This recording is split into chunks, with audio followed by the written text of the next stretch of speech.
This is A Voice, a podcast with Dr. Gillian Kayes and Jeremy Fisher. This is A Voice. Hello and welcome to podcast 12. And we're in lockdown right now, both in Wales and England is about to go into lockdown. We're recording this on November the 3rd. And lockdown, of course, impacts and influences everyone. Now we have a special guest today. Yes, can I just say, Yes. before I do the intro, is that there are, legions of choir leaders and performers and theatre group leaders who have gone into despair because Yes. we've gone back into lockdown. Again. And the impact, not only on the performing arts industry, but on the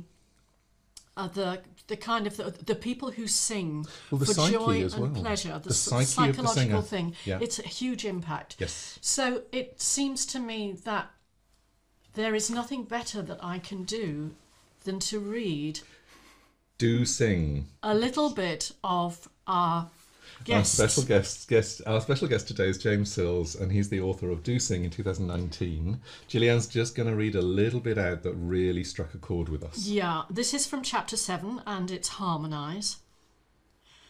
When we sing together, we create harmony, not just musically, but in the broader sense of the word. Harmony comes from the Greek word harmonia, which means joined, in agreement, concord. And this is what it feels like to sing together. A feeling of connection, unity and fellowship. To sing together is to be part of a community. Your voice is heard. It's powerful. And there's never been a greater need for this. James, what a great thing to write. Welcome to the podcast. Thank you. It's lovely to see you both. And hear you both. Of course, we're on audio and video. Yes. It actually, reading that yesterday when we were thinking about, how should we lead James in, I nearly cried because you wrote that presumably between 2018 and 2019, and here we are right now in this situation. Nothing could have been more prophetic in some ways, did you but know it. Yeah. Well, absolutely. And yeah, like you say, when I wrote that, I was very much aware of the need to come together to build community, all things that I'm sure we're going to talk about today. And then when lockdown happened and we found ourselves in the situation that we are now, there's this paradox. We need to come together even more. We need to feel that fellowship and community even more, but we can't. And so it's a very, very interesting time, isn't it? And I hadn't really reread that in the context of where we are now. But absolutely, Gillian, what a lovely place to start. Well, thank you for writing the book. I think in the same chapter, you quote someone who's talking about us living in an age of loneliness. Yes. Absolutely, yeah. And this, where we don't connect with each other. Yeah. oh yeah, absolutely. I think it was George Monbiot who kind of coined the phrase. But we know that there's across particularly the Western world, but it's not a particular demographic or a particular age group. There is this kind of sweeping epidemic of loneliness that really, really worries me and concerns me, and you can see it almost at every level within society. That there's no one one particular reason, but strong communities are dissolving. People are becoming more atomized. And this is completely against our nature as humans. We are social beings. We've always been social beings. We've always come together in groups, and that's why for me that the singing experience is just so important, because not only are we coming together and we're in the same physical space, or at least we used to be, and we will be again someday, but there is so much that goes on when people are singing together in terms of bonding, and there's been so much research that kind of confirms our intuition that when we sing with other people we feel really deeply connected to them. And so it's been a complete revelation for me that same feeling can be replicated when we're singing together online, which has been the only option for the last 7 or 8 months. I mean, we couldn't go any further without talking about Sofa Singers. Tell us about Sofa Singers. What happened? Yeah. Okay, well, it was the beginning of March. there was a sense that we were going to be going into lockdown very soon, and that, you know, the singing would have to stop. And, you know, and it did. And actually singing was one of the last things that was kind of relaxed. Anyway, that's maybe a separate conversation. And so for me, it was a knee-jerk reaction, just thinking, well, what can I do as, you know, as a vocal leader to help bring people together to sing, even, you know, when we have to be in our own homes and we can't actually be together in the same physical space. And I think it was the weekend that we saw the amazing Singing in the Streets in Italy, people singing from their balconies. I think the way it started is I think I posted about it on Instagram, and I said, you know, can we do this online somehow? And so many people dived in and said, yes, we must, you know, come on, James, you can do this. And so I then felt a slight weight of responsibility and, you know, slightly giddy with excitement at the possibility. And so I then kind of committed. I said, okay, in 2 days, I'll send out a Zoom link and we'll all get together to sing on Zoom. And I'd never used Zoom at that point.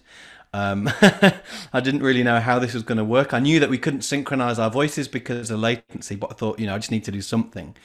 And so, yeah, 2 days later, it was the 17th of March, 500 people, sorry, that the Zoom capacity joined me from every corner of the world. Goodness knows how everybody found out about it. And we spent an hour and a half singing Stand By Me. People joined in with their families. Afterwards, people shared songs and stories with a bit of an open mic. And, you know, we closed the Zoom session and felt elated. We felt connected. We felt hopeful, I think, at a time when people were feeling hopeless. And then, you know, the next month was quite a roller coaster ride, really, because we were on the BBC News, it was on American TV, I was doing interviews for so many newspapers. But for me, it was just amazing that there was all this interest suddenly in singing, but not singing for the sake of singing, but singing for the sake of building community, for connecting ourselves, to support our well-being. And that very much is the theme of the book, as you know. And that's always been very much my kind of interest, has been bringing that message into more of a mainstream forum, because I think the mainstream narratives around singing, particularly solo singing, are around competing, around technicality, about can or can't. And of course that has its place. But I feel that there's more than one narrative. And so I guess, you know, it was the kind of the dual realization that I was being able to connect people twice a week through Zoom, and for me to really enjoy that and to really, you know, enjoy nourishing that community, but at the same time to then have a bit more of a platform to talk about singing in this way. Has been amazing and continues to be amazing. I think reading your you do a little 9-point biography at the beginning of Do Sing, which is great, which is basically where you come from, as in how music has always been part of your life. And of course, you are still, I'm sorry, old enough to have had singing in assembly at school, which has disappeared now. So that's always a basis for people to start with. But because of your background and your experience and the way that you work, community and health have always been really strong, and for that still really strong in everything that you do. Talk to us about that. It's well-being, isn't it, James? I think I want to sort of put health under that wider umbrella. Well-being. That's certainly what I've picked up from you. Yeah, absolutely. I mean, if I think about, you know, my earliest music making experiences, I can't separate them from the communities in which, you know, they were linked to, you know. So whether it was singing with my dad on the football terraces, or whether it was singing in assembly, or when I was a bit older playing trombone in the local brass band, then when I was a bit older writing songs and trying to sing like Kurt Cobain doing Nirvana covers with my mates. You know, this full spectrum of music making, for me, the music was almost secondary to the you know, the role that it kind of facilitated in me being part of those communities. And so I've never in my mind had a separation of the two. It's never been kind of music over here and kind of community and health and well-being over here. It's been part of the same thing. And I think maybe in the last 5 to 10 years there's been a real kind of upsurge of interest in it. And you know, I think, you know, even the word well-being, you know, wasn't in mainstream use probably 5 or 10 years ago. And it's only obvious when you look back, isn't it? But I think for me, it's always been about communal group communal music making. That's the thing that's always made me tick. I've never been particularly good at spending hours in a room practicing on my own. It's always been the joy of connecting with other people and just feeling part of that sound. For a lot of years, I felt just like I didn't really have a musical home. I played in orchestras and big bands and all kinds of different musical contexts. But I think that the common thread was making music with other people and feeling part of that sound and working with other people to create something beautiful. And I think all of those things have kind of led me to do what I'm doing now. And I think the thing that's so wonderful about the voice is that it's so democratic. It took me years and years of playing and practicing the trombone to get to the point where I could make music in a really kind of profound and meaningful and enjoyable way. And I think with singing, it can be so much more immediate. And that was a real revelation for me, maybe 7 or 8 years ago, to kind of realize that, I suppose. And there's so many things about singing as well. The fact that it has words, and that adds another level of power and connection to that in terms of emotional connection.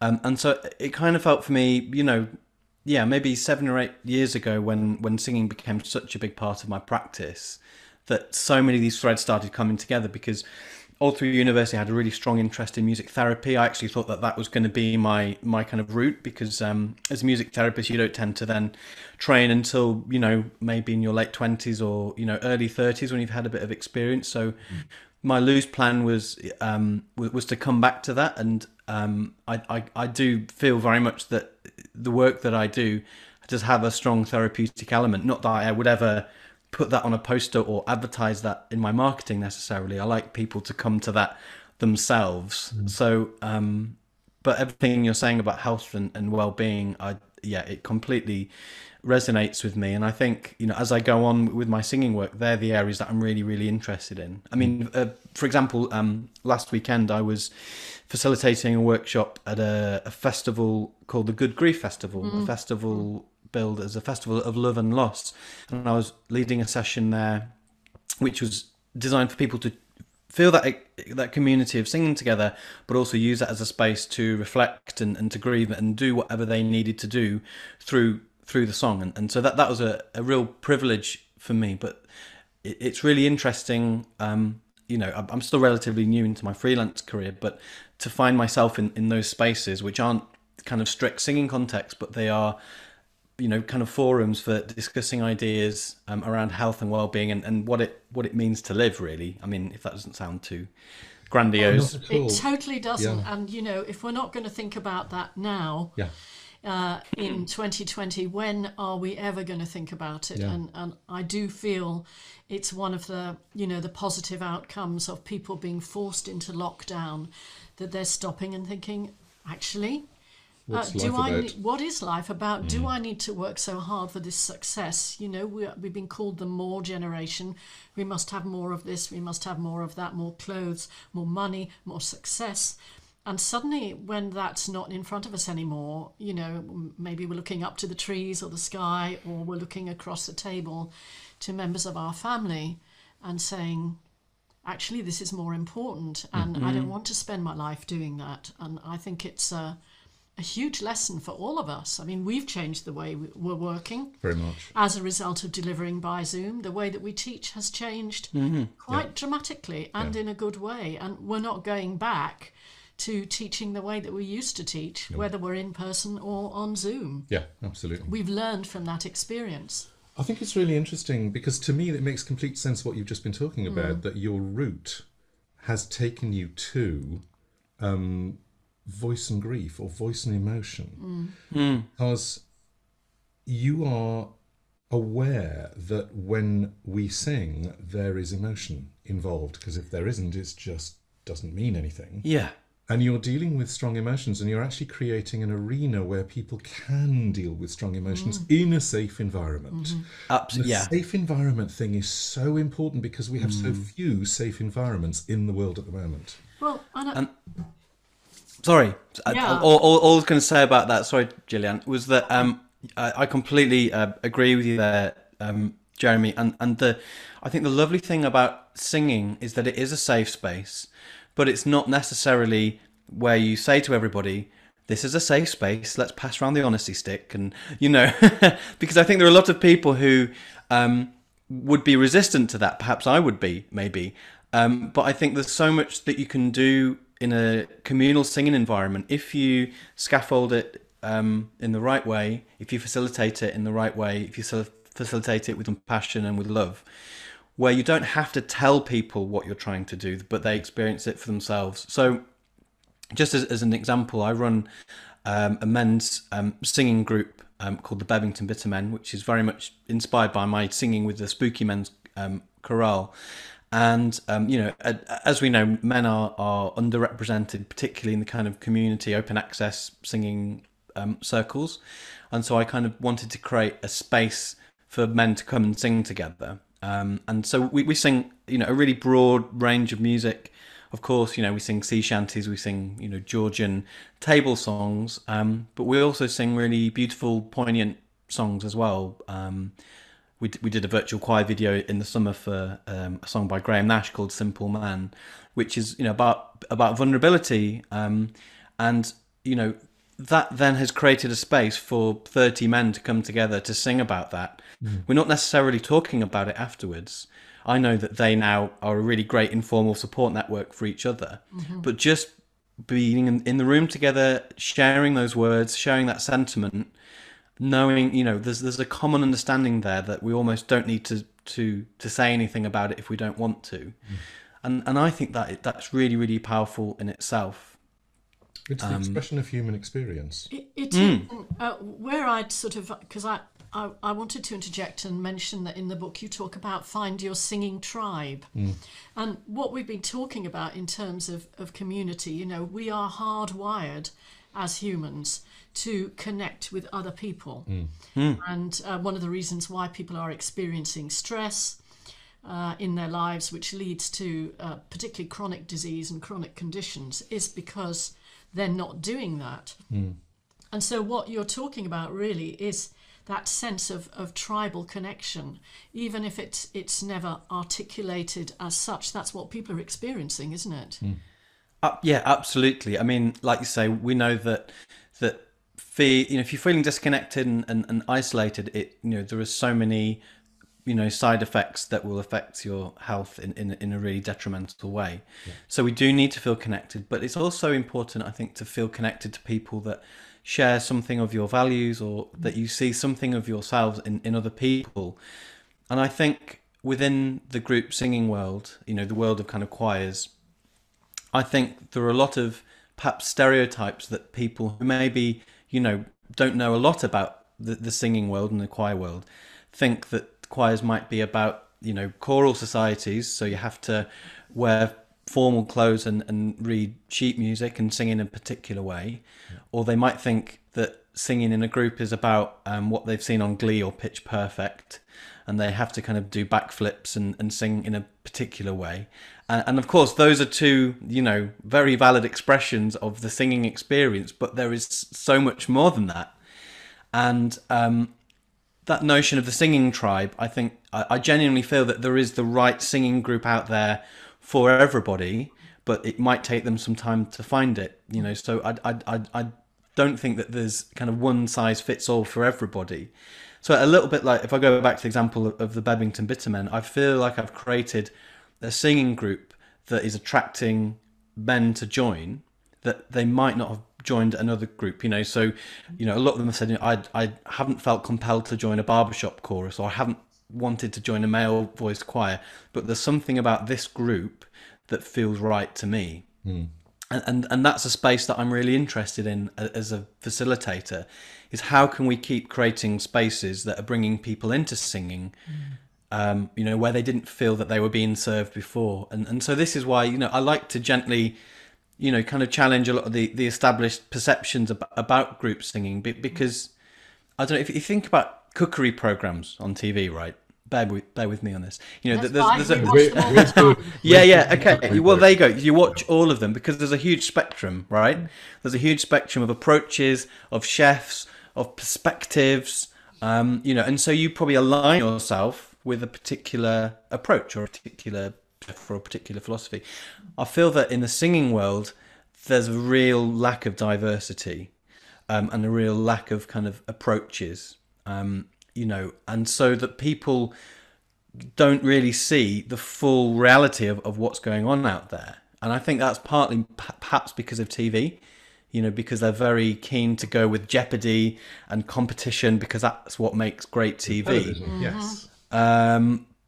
But for me, it's always been about the process.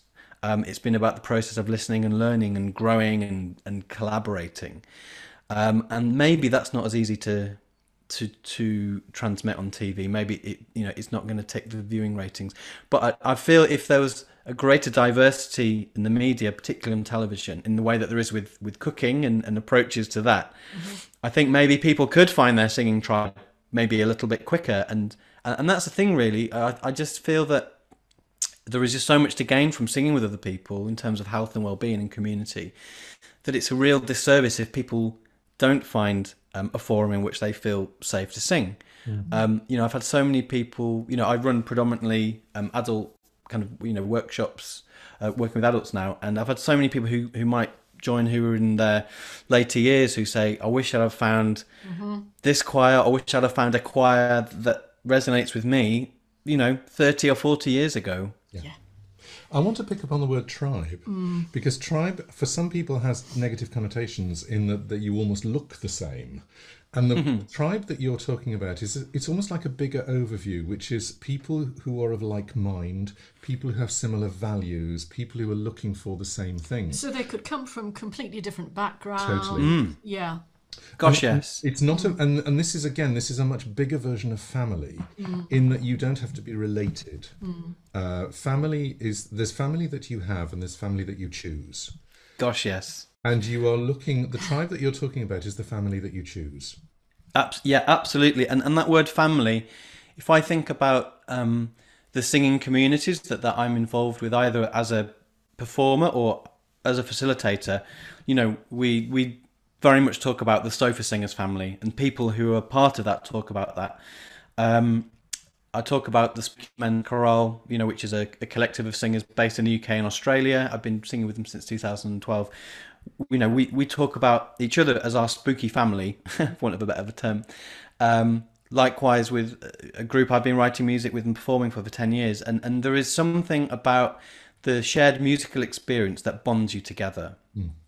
But if you also have that shared kind of value system, I think, everything kind of, I guess, reinforces each other, if that makes sense.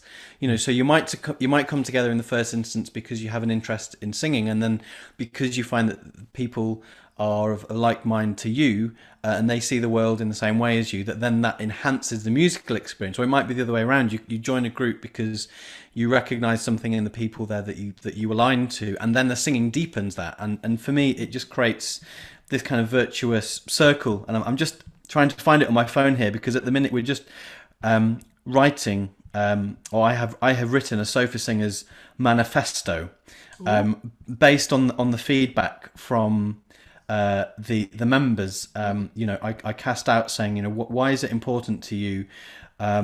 What should be in the Sofa Singers manifesto? Oh, I've just found it. Would you like me to read it? Oh, yeah, do. I think this just comes to serve the point, because the Sofa Singers, we reach singers in over 50 countries of every age demographic.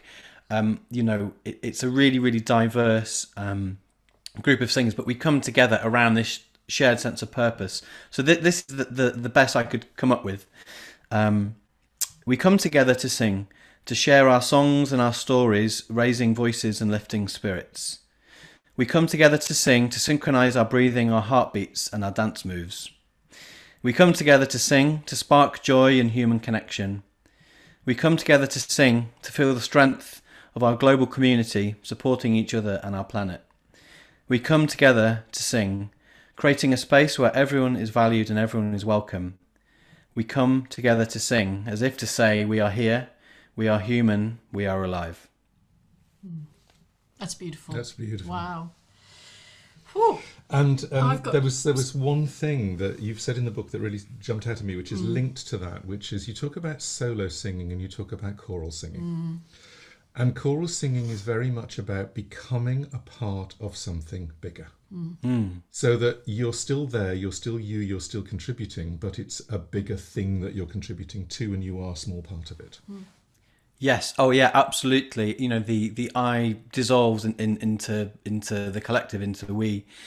And there's I think I included this in the book. There's a really lovely quote from Gustavo Dudamel, who's a big kind of inspiration for me. You know, he's an orchestral conductor, but he writes really eloquently about that shared musical experience. And he said, what a beautiful model for society.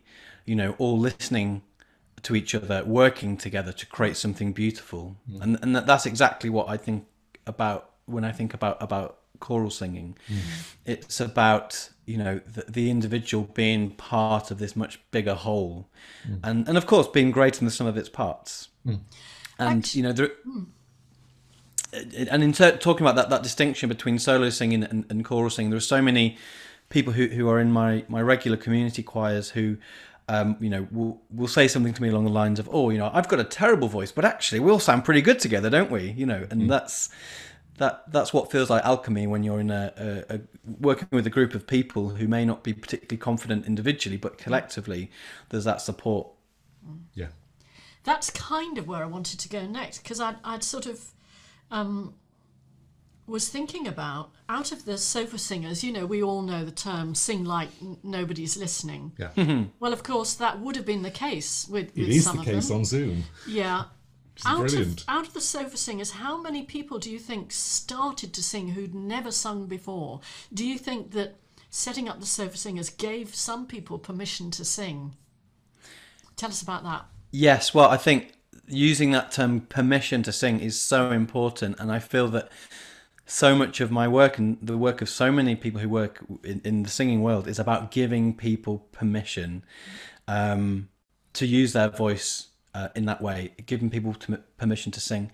Anecdotally, I have lots of feedback from people who have said, I'm singing around the house more, I'm singing with my family, I'm feeling more confident. I've had a few messages saying, I think I was a grumbly bass when I started, but now I feel like, a more polished tenor or something like that. And of course, like, that isn't the objective for me. It isn't necessarily to set people off on these, their own singing trajectories that might end up with them, having singing lessons or joining a choir. Like, my primary objective is to create a shared moment where we can all use our voices and to have that sense that we're doing something together, even though we can only see each other, we can't hear each other. But it will be very interesting, and I've kind of had it on my to-do list for a while to send some kind of questionnaire survey out to our members and people who've engaged with us. We have about 300 subscribers who pay a monthly subscription, and we have a very active Facebook group, and that's where people share a lot about their experience. But we have about 8,000 people on our mailing list that I send the newsletter out to, and so it will be really interesting for me to ask these questions about what has the effect of sofa singers been. Has it simply been something to look forward to doing each week, which is of course really valid in itself, or has it had a knock-on effect in terms of your kind of personal singing journey? Now, I believe we're all on singing journeys. A lot of people put them on hold or abort them completely, and that will be really interesting for me. And one thing that I do want to do, whether it will be next year or the year after or the year after that, is actually to take the sofa singers kind of model and to actually take it on the road as a live show, as a live experience. Amazing. And hopefully to connect with the people that I've been singing with on Zoom, but also maybe to bring people into that space. And that would be a really interesting thing, that whether to see if people make that connection between singing on their sofa at home on Zoom and then making that leap of faith to actually doing it, in person, in real life. Oh, that'd be amazing. I think that's fabulous. Yeah. You've led us very nicely into Yes. how do you take answering a need, which is what you started with, to some form of business model with integrity? Because clearly it suddenly became a lot of work when it took off. And it's very hard for us as creatives answering needs to then, take that step to, well, actually, you We know, need to earn something. I need to earn something. It's taking things out of me. At what point, if you don't mind saying, did you take that step, and how did you manage that transition? So shall I answer this with in relation to the Sofa Singers in particular? Yeah. I think this is Yeah. yeah. Yeah, Wherever that because then we works can for you. talk more generally if Yeah. we want. Yeah, because like you say, you know, as much as this is our calling, all of us who are working in the arts, we all have to make a living as well, and so it's negating that. So I mean, there were many things that started at the beginning of lockdown where it was just a knee-jerk reaction where people just wanted to cast out and help people, you know, whether it was Joe Wicks, you know, doing his exercise classes, or I love Sophie Ellis-Bextor's, you know, Friday night discos in her kitchen, and all those kind of things. And Sofa Singers was definitely part of that kind of first wave of let's just do what we can and make it fun, and you know, we're all in this together. But like you say, it suddenly becomes a lot of work. And so from the very beginning of Sofa Singers, we had a coffee donation system that I think a lot of people started to employ in lockdown. It felt important for me that people could access it for free, but then they had an option of making a financial contribution.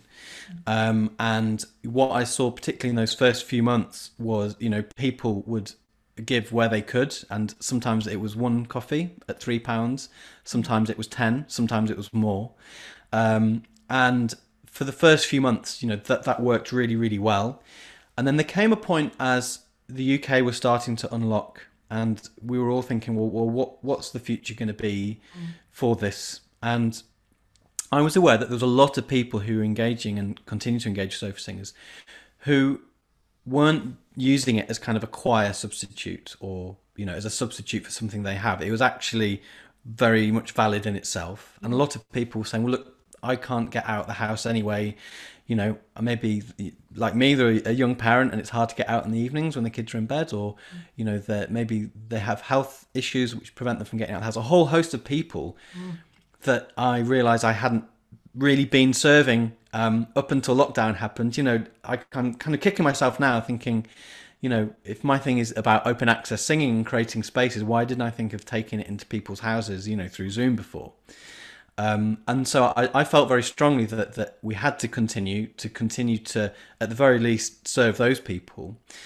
And also that it just felt too good for it to stop. You know, we had so many people around the world. We had these amazingly dynamic open mics where people might be sharing traditional dance from Addis Ababa, or, you know, recipes from, you know, Ecuador. And, you know, it's just amazing. This happens twice a week. It's thrilling. But like you say, we have to earn a living. You know, I'm dedicating at least 2 to 2.5 days of my time now to Sofa Singers. Yeah. And so it was a case of we had to lean in and say, look, okay, well, if this is going to happen, we need to have you know, a kind of a baseline of people who are not contributing, who are paying for this. I think it's important to, you know, say that rather than, you know, we're not a charity. Yes. And so I set up the members club at the beginning of July, and I was really explicit saying that if you're really keen for this to carry on, we need a commitment from you financially. You know, we've got a team of three of the people now who work with me on the sessions, and we're now at the stage where we do have over 300 people who are using that subscription model, which gives us a you know, a real and amazing platform of certainty. And then we still have people who join for free and then donate through Eventbrite if they can. And so it still feels important for it to be free at the point of access. But what I now say to people is, if you're joining us regularly on Eventbrite, please do consider joining the membership club, because actually then that enhances your experience, because you can then connect with people through the Facebook group. You can watch the sessions again in the Facebook group. We have one-off sessions just for the members, and so that sense of community is deepened. So I kind of see that as a win-win. And you know, you could say I was taking maybe a bit of a risk doing that in July, because I made it really explicit, saying I want us to carry on. I think you want us to carry on, but we're going to need for it to have a baseline of financial support. And what I'm actually seeing now, as we're going back into lockdown, numbers are going up again in the members club. So I think there will be a sense that might be, there might be a direct relationship to the kind of status of our freedoms, Oh, for but want of a better like- term. Yeah. But I also think long term there will be a core of people who want to be part of it still, and I will, be there to facilitate that. I want to pick up on something that you said, which you may not have realised that you said, which is about certainty. Oh. Because certainty is essential for the participants, for the people who are singing. They need to know that they can be there every week, that this will be happening all the time. But what's often left out of the equation is certainty for the creator. That's true. Yeah, exactly. It's a two-way deal, isn't it? If I'm going to be committing time to working up musical arrangements, doing writing the newsletter, doing all the admin, which I am really happy to do. That's very much part of being a freelancer. As you have to turn your hand to so many things. You certainly do. But yeah, that there needs to be an element of certainty from both sides. So I'm now able to commit to that amount of time in my diary, and for me to perhaps turn down other work or to not take on other projects, because I know that there's that degree of investment from the members, which then allow me to do that. And like I say, I like to think it's a win-win. We do have bursary memberships as well, because I realise that times are very tough for people financially. And so I think about 10% of our membership are on bursary places. So, there's a sense that it kind of funding itself in a way as well. And when people sign up to the membership, they know that part of what they're paying for is to enable other people to have that experience. And that's really important to me. And again, that's something that I'm really interested in, perhaps from a business point of view, is that idea of value and what we are able to give as practitioners in terms of value, but also how in a way, how strange it is to put a particular fixed amount of money on that, when money means different things to different people, because people are in different It's really Yeah. hard. Yes. The whole coffee contribution thing, just as a concept, because it's like, I can afford a coffee today, or I can afford 2 coffees today. That's really nice. Yeah. And if I think about the way I've now approached, because I'm still running my 2 big community choirs on Zoom, and so for this term, the kind of pricing structure has been a lot more kind of varied. So there was the standard terms fee, and then there was kind of a benefactor rate. Whereas if you're able to pay more, then if you do, you're then able to help subsidise people who can't afford the full rate. And I think actually that's a really healthy model for us to think about. Everything. Supporting your local cafes, or spending £2 more on a book because you can support an independent bookshop rather than Amazon or whatever. And I think that's interesting to me as well, that notion of value. Yes. And how can we navigate that in a way that works for everybody, for us earning a living and developing our businesses, but also in a way that works for people who have very different financial situations. Yeah. That is very interesting. I want to take you somewhere completely different. Okay. A beach in the Caribbean. Not far off. Not far off. Talk to us about forest bathing. Oh, okay. Okay, just straight in. Yep. Yeah, go straight in. Yep. Okay, so forest bathing is a wellness practice. It's about nature connection, using your senses to slow down and to connect with your surroundings, particularly forest and woodland settings, and experience the raft of kind of health and well-being benefits that come with it, which includes many things, such as boosting immunity, reducing stress levels. I can go on and go on. And so, I think you've been training in, isn't it, James? I've been seeing what you've been up to. It's not actually as woo as it sounds, is it? Because trees communicate with each other, don't they? They have this whole kind of little underground sort of nerve system. yes, that's right. And I know we discovered that during lockdown we started walking somewhere close to us at Croft Castle, and there's a forestry walk there, and we come out and It's go, lovely. oh God, we feel so much better. Why? Suddenly I saw your post about forest bathing, and I thought, oh, it's a thing. And again, given the background that you're talking about, and also your focus, this makes complete sense to me that it's a well-being thing, and it's a group well-being thing. Yes, and I'm glad that you say that it makes sense, Jeremy, because I'm really enjoying my training. I'm really looking forward to developing my practice, but at the same time, it feels like quite a left field turn in some ways at a time, where I've people know me, a little bit for my book, More So for Sofa Singers. James is a singing guy. Why is he taking people off into forests? But so much of forest bathing and that nature connection, there are so many parallels with my singing work in terms of well-being, but in terms of connecting to the present moment, which we haven't really talked about a huge amount, I don't think, which is such a big part of the group singing experience, is letting the endless chattering of the mind quieten and just being in the present moment, whether that's being as part of a choir or whether that's being really still in a beautiful natural setting, and just because all we ever have is a present moment, right?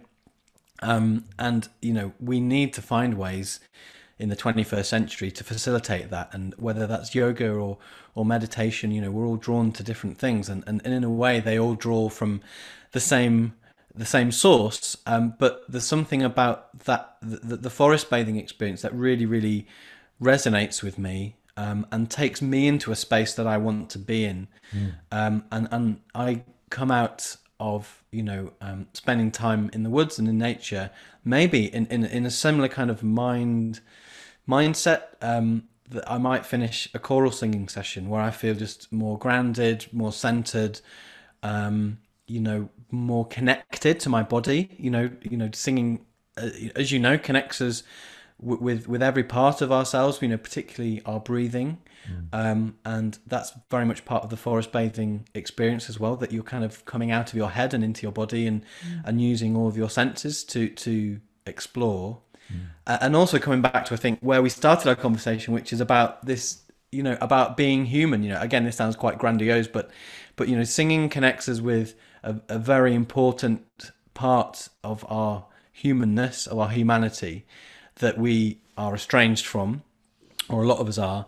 And we, as the human species, we've lived 99% of our lives very closely connected to nature and the natural environment, and it's only very, very recently that we've become I think we are now a predominantly urban species. I think the balance has tipped now in terms of the statistics, and so just as we are estranged from singing community, we're estranged from the natural world, and actually spending time and slowing down in nature, and not seeing nature as something that we need to conquer or move through quickly or tick off. It's not about hiking, it's not about naming plants, it's not about conquering something. It's about just being, and maybe it goes back to the thing I was saying about singing.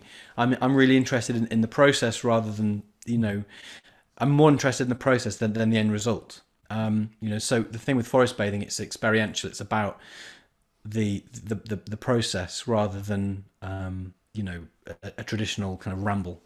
It's also about being. It's You're also talking about about awareness. being, aren't you?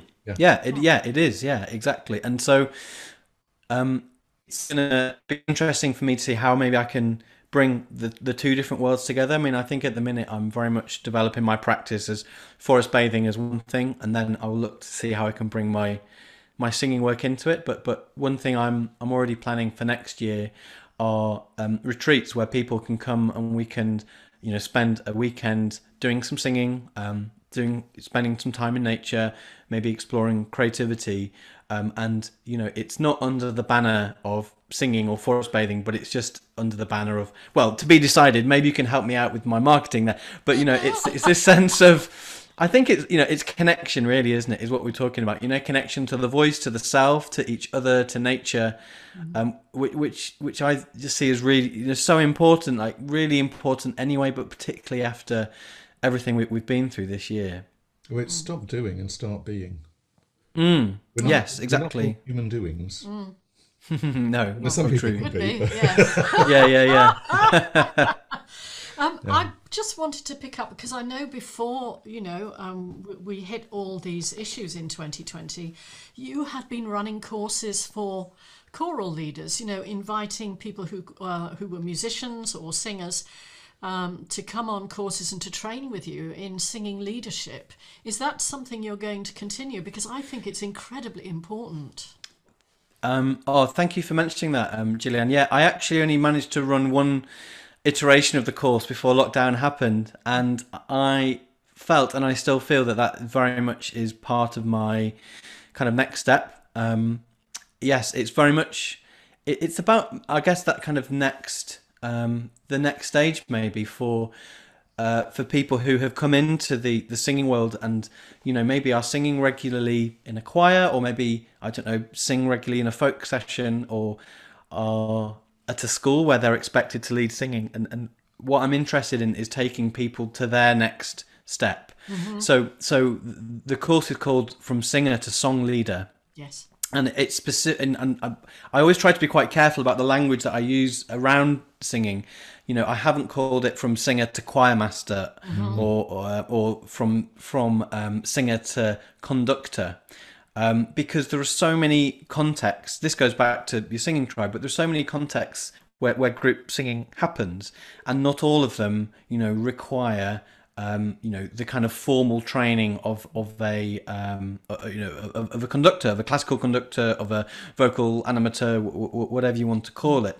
And so, so the first time I ran the course, it was absolutely fascinating, the range of people that we had. It sold out very, very quickly, so it told me that there's obviously some kind of a need for this type of training. But there were people there from primary schools, from churches, just really enthusiastic and experienced community choir singers who wanted to maybe run groups in their own home. And for me, this feels like a really natural next step, having, empowering people to then go and lead singing in their communities in their own way, because I think so much of what we do and what you do, it's about kind of, passing the baton, really, isn't it? It's Yes. saying, look, I've got this experience and knowledge, please, take it forward. I'm not trying to have a monopoly on running all the choirs. I think, that there's enough people out there who want to sing, for there to be more people out there in the field leading groups. But I think it can be very, very daunting to make that step. And it was for me. And this was, I've got, my music degree and a master's and a PGCE, and I still felt inhibited to lead singing groups for the same time, maybe because I came from an instrumental background, a whole host of reasons. And so part of the singer to song leader training was that thing of permission, and just seeing across the day the kind of the confidence that people, that people really grew in confidence through that day. And it's something I'm really keen to repeat again. I'm not sure if it would work as well on Zoom, but maybe I need to put the put the feelers out there. But certainly, once we're able to come together to sing, it's something I'm really, really interested in doing. And I don't feel like I'm really stepping on other people's toes here, because there's very well established choral training routes through is it ABCD, I think, and yes. and Sing for Pleasure, and I'm sure there's many, many more, but almost all of those are based around a much longer course and sight reading and the more kind of formal trappings that aren't, if you just want to lead a few songs in your pub at the local folk night or whatever, you don't necessarily need all of that. That might be a natural next step for what I'm offering, but it feels like quite an interesting and exciting space. Yeah, I just remember you quoting the late Sir Ken Robinson, and we're big fans as well. Oh yeah. And I think you did this quote, which is about the role of a creative leader, not to have all the ideas, it's to create a culture where everyone can have ideas and feel that they're valued. Yeah. And I know that's what we aim to do when we work with singing teachers. And what you're talking about, you just said, I don't need all the work. I don't need to hold all that. What I want is to facilitate others to find where they can shine and which groups, so that they kind of find their niche. And I have to say, thinking about the forest bathing, I can see a link between those two processes, and I'm sure you will be going there in due course. Yeah. I mean, I'm very much at the start of my journey for the forest bathing, but I think you're right. It's that sense of giving people enough for them to go out and do it for themselves and to find out how it resonates for them and what direction they want to take it in. So part of the forest bathing is just to help people with their nature connection. Like, you're kind of forcing them, they're going to be with you for 3 hours in the forest. Yeah. They've turned their phone off, they're not going anywhere. But then it may well be that experience then sets them off on their own path, whatever that might be.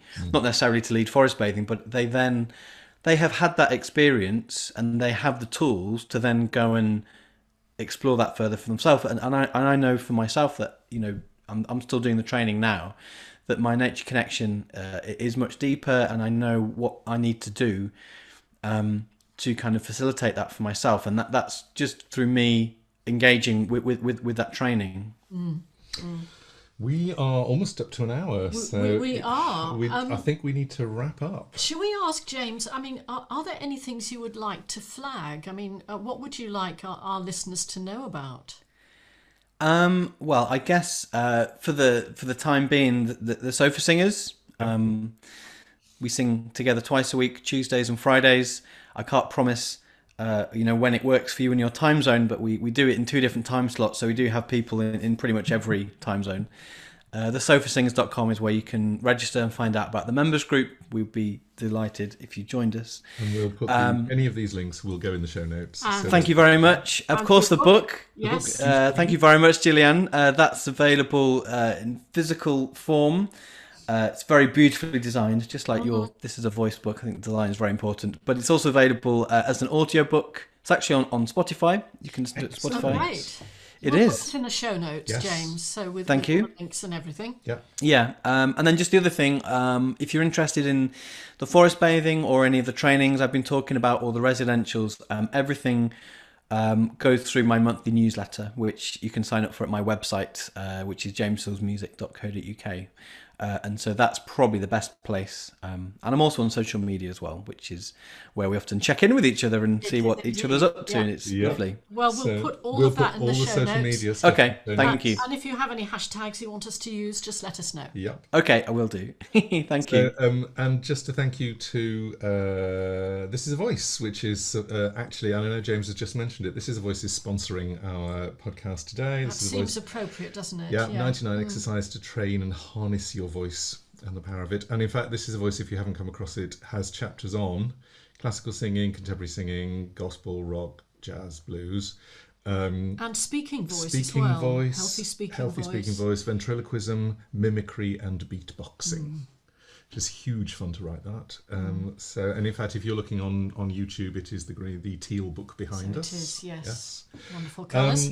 and we are done. So thank you, James. That has been It's been brilliant. an absolute pleasure. Thank you so much. Likewise. Thank you so much, Jeremy. Thank you so much, Gillian. And we'll see you for the next podcast.